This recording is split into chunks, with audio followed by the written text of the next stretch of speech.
Hey everyone, and welcome back to Rock, Paper, Shotgun. Liam here, and I'm joined by my good friend Ed. How's it going, Ed? Hello. Yeah, not too bad. I suppose a bit better now that I'm not playing Gotham Knights.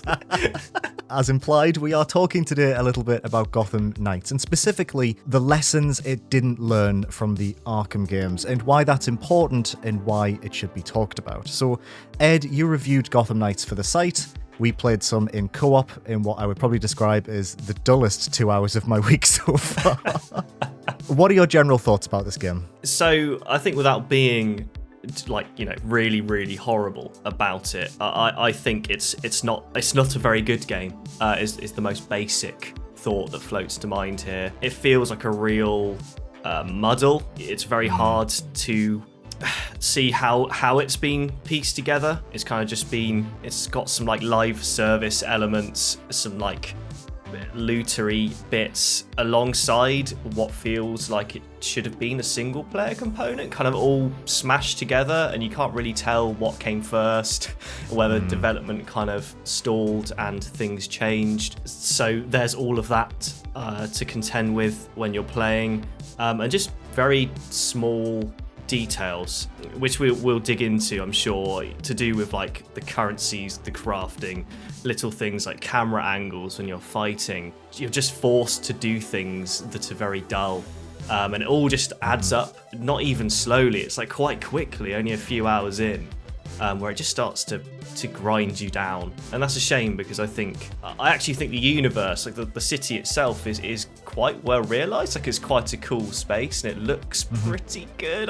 Again, performance is another issue. It just didn't run very well for us. No, didn't at all. But sort of that aside, the characters and the universe and stuff are cool, and it's just a shame it's just not being executed very well. Yeah, I think a shame is the phrase I'd use as well, because I was up for this.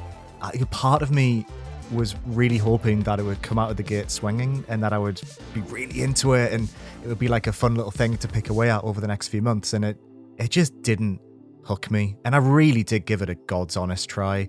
As a huge fan of these Batman games, I couldn't get into it. So a lot of people are comparing it to the Arkham games, and if our TikTok comments or anything to go by, people seem to think that's unfair, but actually I think it's an important comparison to make, and I just want to kind of go over maybe the reasons why I think that before we get into the specifics. So in 2009, when Arkham Asylum was being previewed by Rocksteady, the general consensus was that this was going to be yet another licensed superhero game that was going to be piss. People were not up for this game. And then when some of the previews from Games Journal started to come out and they were sort of saying, hey, this might be decent, it started to get a little bit of buzz around it. And then when this game came out, it was phenomenal.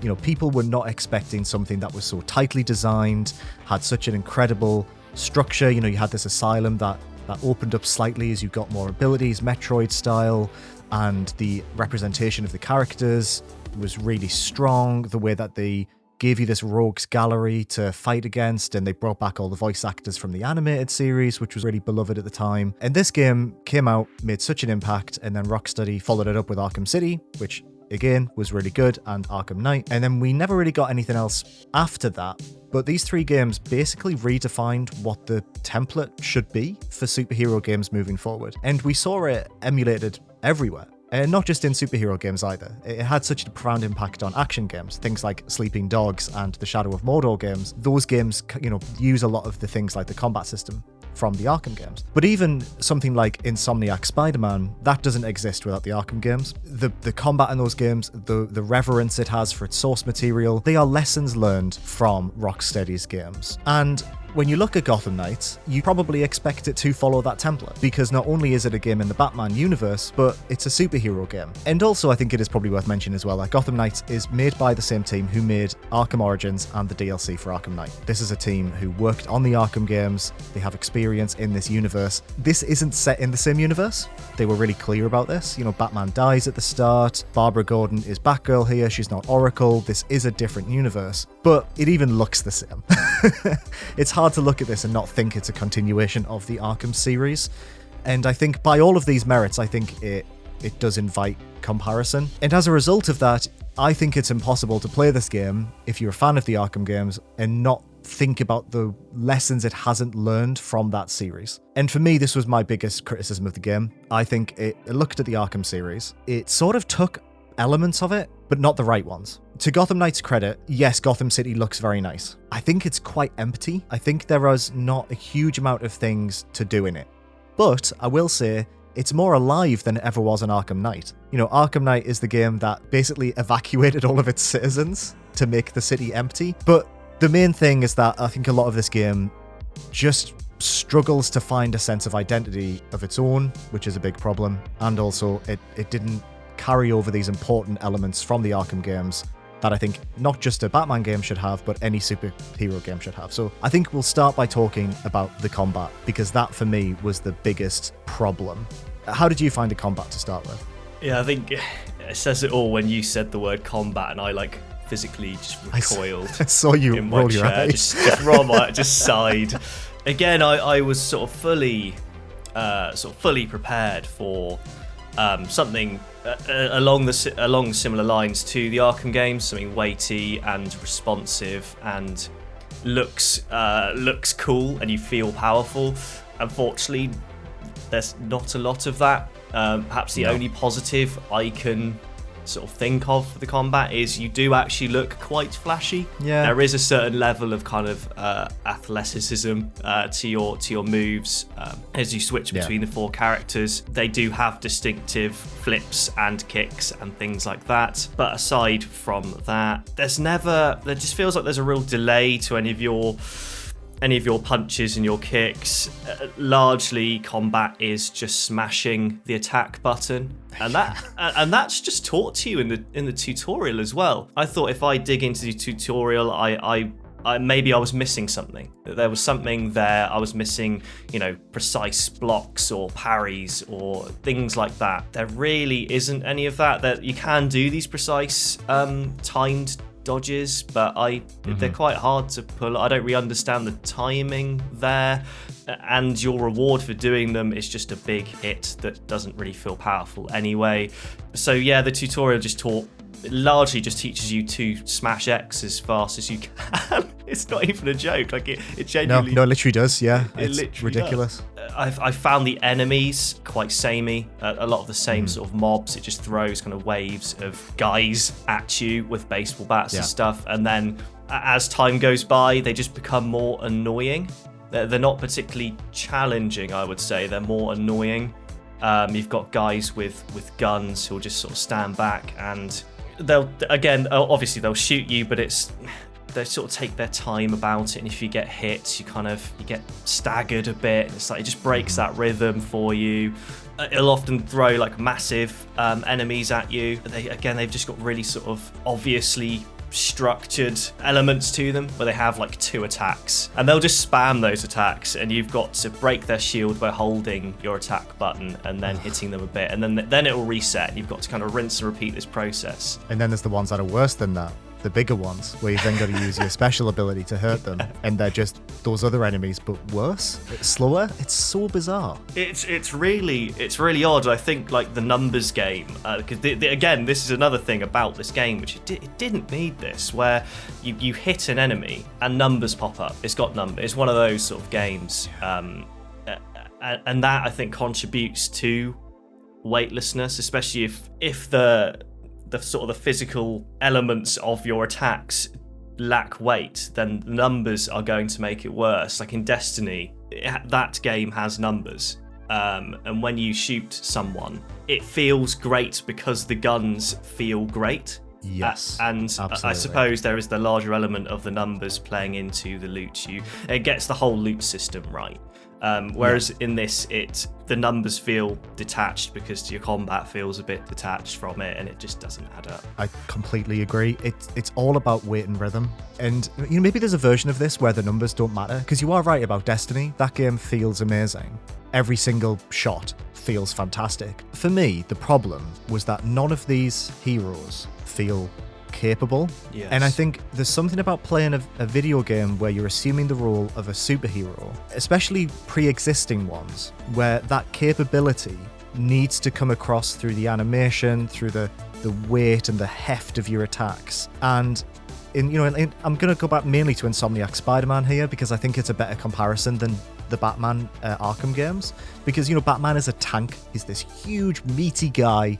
And when he was rendered in Unreal Engine 3 on the Xbox 360, and all you were doing was punching other meaty men, it did feel like you were just a big force of nature punching a big pig on a hook. That's kind of how that game felt. And I don't think I even wanted the same combat system from the Arkham games here. Famously, Arkham Asylum started as a rhythm game. You can tell that from the combat because there is a real rhythm to those fights. You're almost like magnetic. You're snapping between enemies and moving with a pace that feels like you're part of a rhythm action game. It's hitting buttons in time and parrying and trying to get around these encounters. And Spider-Man, I felt like was quite like that, but it kind of gave you a different kind of power fantasy where it was more about being zippy and agile and prioritizing different enemies in a space to manage groups and come out on top, even if they had guns, because you were just a teenager in a suit. You're gonna get killed if someone decides to shoot you with an AK-47. And I think I really wanted Gotham Knights to kind of sit more on the Spider-Man side, but it just doesn't. I don't know whether it's because every punch feels weak. I don't know whether it's because it was built as a co-op game and maybe there's some technical reason as to why they have to make it, there's 2 players in this fight. How do we manage that? Maybe that removes your ability to put weight and heft into physical attacks. Maybe that's why we don't see many multiplayer cooperative games that focus on melee combat. I don't know. But I think it's all about that capability. I think it's about the power curve as well. You do start off not feeling powerful. Maybe that's the gear system, maybe that's the way that it gives you abilities, but you just feel like you're, a child punching a teddy bear for the first 5 hours of this game. There's no heft, there's no sensation or fantasy that you're a pre-existing character who is a force to be reckoned with. I feel like based on how powerful you are at the start of this game, I would be able to fight Red Hood. Maybe that's a bad example. He literally shoots you in the head with guns. If I was robbing a bank and Nightwing dropped down, I'd be like, yeah, I can take this guy on. Because I feel like I punch as hard as he does. And I'm a 30-year-old games journalist. So, I don't know. The combat feels wrong and it doesn't sell the fantasy to me. And I think that's what the Arkham games, what things like Spider-Man get right, and that was a shame. I think you're spot on here. It's just incredibly samey, and I think I found I was actually dreading combat sequences. Oh, Sam. And that's a problem. Combat sequences should be moments of glee, especially in a superhero game. Like beating up like thugs and goons should be like an absolute highlight. You should be really looking forward to these moments where you can try out some awesome abilities and, blow them all away. Whereas largely this game does make you feel like, oh god, I've got to smash the attack button and make numbers pop up as fast as I possibly can because I want this to end. And that's all I've got to add, really. To the combat. No, I think that's the best way of summing it up, to be honest. Next up, I want to talk about exploration and moving around Gotham City, because I just think it's an absolute chore to move through this world and get to these map icons. And it's a shame because I think there's a lot of verticality to this space, which is what was great in Arkham Knight, especially. The best part of Arkham Knight is that you can glide. You can dive off these buildings and you can fly through them in a way that feels very natural, and again, it has a sense of weight. And for some reason in this game, that's locked behind a bunch of special missions. And the way that you move around to start with is you can either use a grappling hook, which is very slow and very clunky, or you can get on your little bat bike, which should feel amazing, but it's too slow. It has a drift that doesn't really work or do anything, and on PC especially, the frame rate is chonky as hell. So it doesn't make moving through the city enjoyable in any way. And I just think, that's Rocksteady nailed exploration in the Arkham games. And here they've just locked it behind a progress bar. What are they trying to do? Keep you playing for longer? Try and give you a power curve? It doesn't work. Yeah, I agree. You've got to complete these like knighthood missions, don't you, to unlock your fast travel, Heelys or whatever you have as your your bat Heelys, and you have to do like 10 premeditated. You don't carry out the premeditated crimes, but you've got to first unlock said premeditated crimes by solving some crimes on the map. by collecting clues, and that's like a lot. That's a lot to ask of someone. Like, these crimes are quite lengthy, not because they're particularly well designed, but because they're just a bit of a slog, as we mentioned in the combat. And that, like, if you unlock your Bat Heelys on Nightwing, you can't. That doesn't then transfer over to your other characters. You've got to then rinse and repeat that process another like 3 times. It's just like, why? Like, why have you done that? That's just it's so agonizing, and it's such like a baffling decision. I suppose, like you were saying, it's just something to do with them thinking that people like to unlock things. They like to put effort into ticking off things, and then you get a reward at the end of it. Yeah, but I think it goes back to this capability point. It's a bit like if you played a Spider-Man game and it was like, okay, well, 5 hours in, you'll get the web swingers. It's like, what? What are you on about? Well, I can jump and climb up walls, but I can't swing through the city until I, complete 15 crimes. The grappling hook, like you were saying, that's fairly slow. And there's this like weird, you don't have a dedicated jump button in Gotham Knights, which it might sound like a really small thing, but it adds this element of like, you don't feel as dynamic. You don't really feel like a superhero that is lithe and athletic, really, because you kind of find yourself just snapping between surfaces to get around. It's a bit like sort of shuffling yourself forward on like a chessboard, but like really awkwardly. Yeah. And you can't sort of. You can press jump after you've rappelled up to a surface to kind of like bound off it and then sort of continue. A little bit like Spider-Man, I suppose, but it just doesn't quite mesh that well. Yeah, mesh is a good point. It's clearly a mechanic designed to carry you onto something different. But for the first few hours of the game, you can press jump and you can leap up and you almost want to pull out those wings or do whatever the other ones do, but that bit's not there yet. So you kind of launch in the air and then just like a lemon, just gently fall and then land on the ground and go, right, okay, I'll get my bike out then, I guess. It's just, there's no momentum to it, and it's frustrating. The bat spike, I think your point on it not being fast enough is the crux for me. It kind of has that element of you'll hold down the accelerate button, and it will just make the same constant droning noise of the engine, and it just kills me. It just wanted to just go that little bit faster. And another thing, like I don't know, maybe I need to change my point of view, but I found it zooms in quite a lot.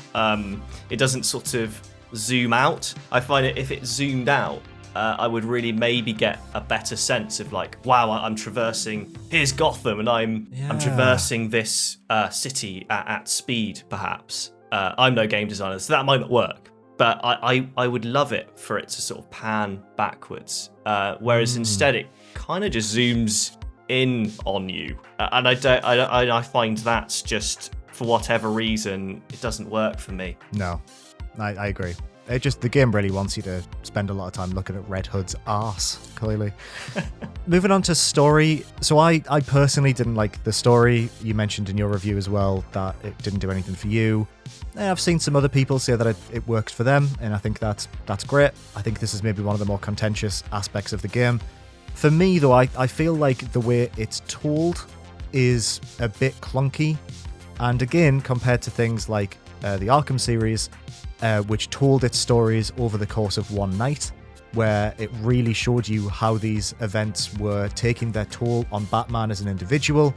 Did a really good job of changing the environment and showing the physical effects it was having on Bruce. It was such a great way of humanizing him and really telling this compelling tale. Gotham Knights doesn't do this, but it tries to do something that I do think is interesting. This idea that every night you go on patrol, you're going out into Gotham and you are but one person trying to fight, or two people, I guess, trying to fight against waves of crime in a city that's kind of got this vacuum in the center of it now because Batman has died. But it doesn't really work. It doesn't ever feel like things change. It doesn't ever feel like you're having a profound effect on this city. And going back to the Belfry all the time to kind of see the Bat family in their jogger bottoms for 20 minutes doesn't really add any weight or tension to the story. Yeah, and it just didn't really do anything for me. Do you have any thoughts on that? Yeah, I'm the same. I really wanted to get into the lore, I suppose, and the universe here. Yeah. Because I've never really been one for Marvel and DC and that sort of stuff. But I've always kind of wanted to get into it, so I felt like this could be a great starting point for me. Unfortunately, it wasn't. Spoiler. I think I agree with everything you're saying, and I just found it was quite disjointed.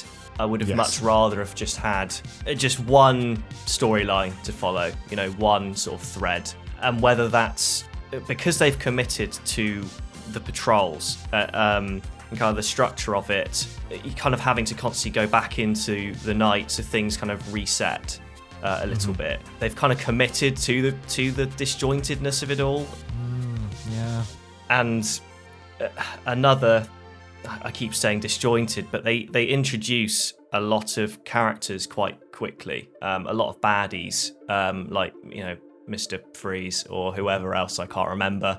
There's just a lot of faces in icons on the map, which then tie into different challenges and different quests that you can take on, which relate to their stories. And some of them, they don't seem to all kind of mesh into one overarching thing, at least not straight away. So it's very hard you just feel like you're bouncing around all the time, and you keep kind of resetting. You go on your night patrol, you're like, where was I with X and Y, and which is the main story now? And for me, at least, the dialogue between the characters, it's fine. I think I compared it a bit to like the Until Dawn sort of high schoolers from like Supermassive games. You're just kind of average sort of frat people. It has a bit of that, well, that happened energy to it, which I'm a bit tired of personally.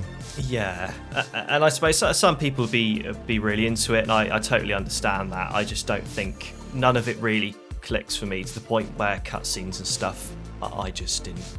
Again, I didn't really care for it. I agree. And one thing as well that bothered me was when we were playing it in co-op. Oh god, yeah. Considering its build as a co-op game, it doesn't show both characters in a cutscene, which I think really pulled me out of the immersion. Like, I'll have the footage on screen now. We discovered the Court of Owls, and then you were playing as Robin, I think, and you got caught in a cage. And I was there. I was in that room. I walked in that room, and the camera was showing around the room, but I wasn't in the cage. So was I just stood on the side being like, oh, Robin's fine. He'll handle this. He's in peril, but I'm just going to chill. And then you fell down a big hole, and then it's always really funny when it happens. The camera will pull out because you were the host of the game, so it focused on you standing up, oh, well, that happened. And then the camera pulls out, and I'm just next to you, like, I don't know, eating a burrito. Like, oh, did I miss anything? It's so disjointed. Yeah, and it was inconsistent, wasn't it, as well? Because there was that one very small scene. Where we were, I think the caves were crumbling, and we were like, oh, we got to get out of here. I think it was you'd got to the kind of cutscene invisible wall first, so you took charge of the cutscene, and you had opened a door for my character to then run through, and then we both went through that door together and escaped. Yep. And I think it was such like a minor scene in the grand scheme of things, but we were both shocked because we're like, hang on, that's both of our characters for like a split second, having just appeared in that one cutscene.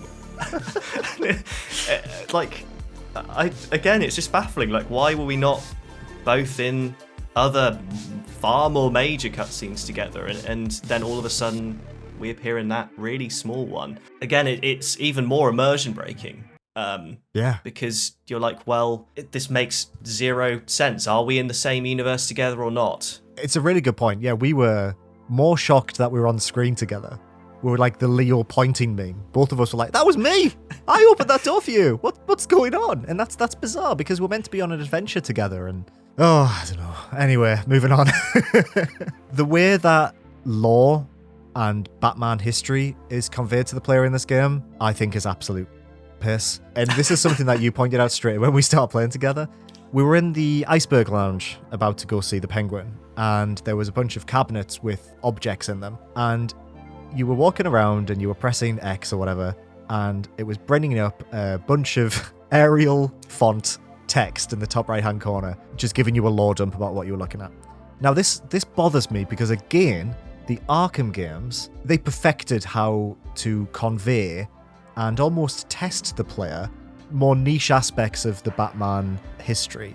So in the Arkham games, you can use your detective vision to solve riddler puzzles, and the best ones are the ones where it gives you a riddle about a character or an event that's happened in, Batman's history. And you've got to try and find these objects and then scan them. And then when you do that, it unlocks like a codex page that will then tell you more about this character. And the way that those games do those puzzles has such a reverence for the source material. It's amazing. The fact that it will reference things like Calendar Man, these characters that no one but absolute brain-poisoned Batman fans like myself would notice. It almost tested you a little bit of like, you know what? If no one knows about Batman, they're not missing out by finding these things, but we're going to put them in here because it's fun for you to find them, and you almost get like a thrill of A, oh, I know this and that makes me feel cool, and B, the developers know this and they've put it in a way that feels very, they love this and they want to convey it in a way that's special to you as it is for them. And then in Gotham Knights, you just press X and read a paragraph of text. And it's just like, what are you doing? And I get they want to be distinct. They don't want to, they don't want to crib too much off the Arkham games. I get that. That's important to say. But the Spider-Man games do something very similar with the backpacks, where you find these backpacks, and in these backpacks are, objects from Peter Parker's life. And you'll get like a little comment from him where he'll say, oh yeah, this was, the receipt from my first date with Mary Jane. And it's just a little bit of flavour, but it references comics. And then you use those backpack tokens or whatever to buy suits from obscure Spider-Man series. And again, it's that same reverence that Gotham Knights just doesn't seem to have outside of its main story. And it removes a bit of that texture that makes these other games feel a bit more special and a bit more, purpose-built for fans. I don't want to read. Don't make me read. Yeah, I agree. And I'm sure if you're very into the lore here, there's plenty to absorb through the text. I'm sure there's all sorts if you're a fan of it. But if you're not, if you're a newcomer like me, and you want to get stuck in, I don't want to read walls of text. Like I'm not at college or university here. I'm playing a video game. I want to like hold an object in my hands and like rotate it and go, what's this? And then maybe my character will say a little sentence or something, just something a little bit more interactive rather than a literal top right corner bit of text on something like a lampshade that references, I don't know, Mr. Lamp or something. And there's got to be even an audio log. And I'm not the biggest fan of audio logs, but I would have loved just a bit more of that, to have shaved off the text for some voices or something, You are so right. I was actually desperate for an audio log, and I'm sick to death of audio logs. But the way it's conveyed here is just, it's poor. So I kind of wanted to end this video on a big brain thought that I said to you the other day. And after about 5 minutes of giving you this thought, it was very funny because you ended by a moment of silence and you went, yeah, that is a big brain thought, isn't it? Almost like are you all right, Liam? Yeah.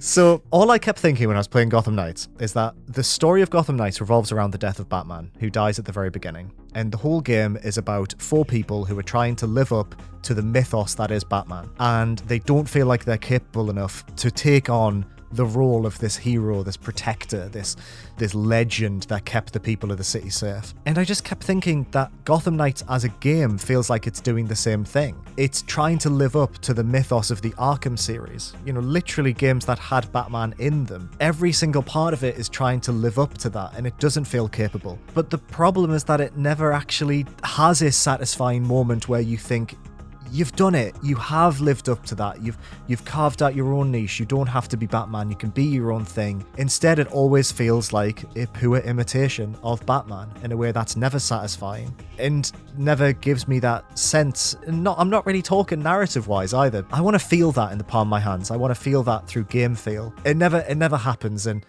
it just ends up feeling like it is constantly living in these other games' shadows to the point where I've downloaded Arkham Asylum on my Steam Deck. All I can think of is, well, I'm going to go play these other games because they are going to give me what I want, and it's a shame. Yeah, weirdly, I'm exactly the same. I'm going to go and download, or I was thinking about downloading, Arkham Asylum, and just playing that, because Gotham Knights has definitely scratched an itch. I want to be immersed in that universe, but it just hasn't done that for me. And where am I going to turn to? I'm going to turn to the games that do that successfully. Like you just I look at Gotham Knights and think this is such it's such a shame. I think we said right at the start of this video, it just had so much kind of potential. It just doesn't realise it. And there are fragments of it which are quite good and fun in sort of their own weird and wonderful ways. Yeah. But I'm going to go turn elsewhere, I think, for my fun in Gotham. I think that is a reasonable conclusion. Well, thank you so much for joining me, Ed. This felt cathartic. Yeah, I really needed to sort of just get more of this out of my system, to be honest. Yeah, I think we wouldn't have so much to say if we weren't disappointed, I think is maybe the final thought I'll leave you with. I really wanted this to be good, and it left me cold. Yeah, I don't like ragging on games at all. No. But I think we are coming from a place of this is a massive shame. So yeah, thank you very much for joining me, Ed. We'll get you back on the channel as soon as possible, because I always enjoy our chats. For all your PC gaming needs, make sure to check out rockpapershotgun.com, and I will see you very soon. Bye bye.